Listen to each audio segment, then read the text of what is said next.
Në zonën e qytetit studenti në Tiranë, po ndërtohet kampusi i Kolegjit Evropian, një institucion elitar që funksionon vetëm në pak qytete në botë dhe që prej vitit 2024 ka shtrirë aktivitetin edhe në Shqipëri.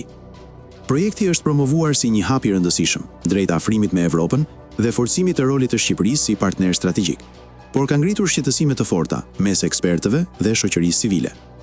Ndërtimi i këtij kampusi po realizohet në një kohë kur universitetet publike, veçanërisht Universiteti i Tiranës, vuajnë prej vitesh nga mungesa e hapësirave, amortizimi i godinave dhe projekte të pambaruara. Prej vitit 2019, Qeveria dhe Bashkia e Tiranës kishin premtuar ndërtimin e kampusit të ri të Universitetit të Tiranës në të njëjtën zonë, me një fond prej 17 milion eurosh. Megjithse u shpenzuan 5 milion euro për studim projektimin, projekti nuk u realizua kurrë.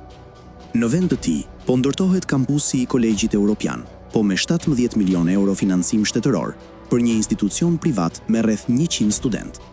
Ekspertët e cilësojnë këtë si devijim fondesh dhe prioritet të padrejtë ndaj një institucioni privat, duke lënë në harres rreth 20.000 student të universitetit publik. Sipas specialistëve, projekti shoqërohet edhe me shkelje proceduriale, mungesë transparence, konsultimesh publike dhe paqartësi mbi përdorimin e tokës publike. Ndërkohë, kampusi i Universitetit të Tiranës mbetet i pazbatuar dhe pa shpjegime zyrtare nga institucionet përgjegjëse.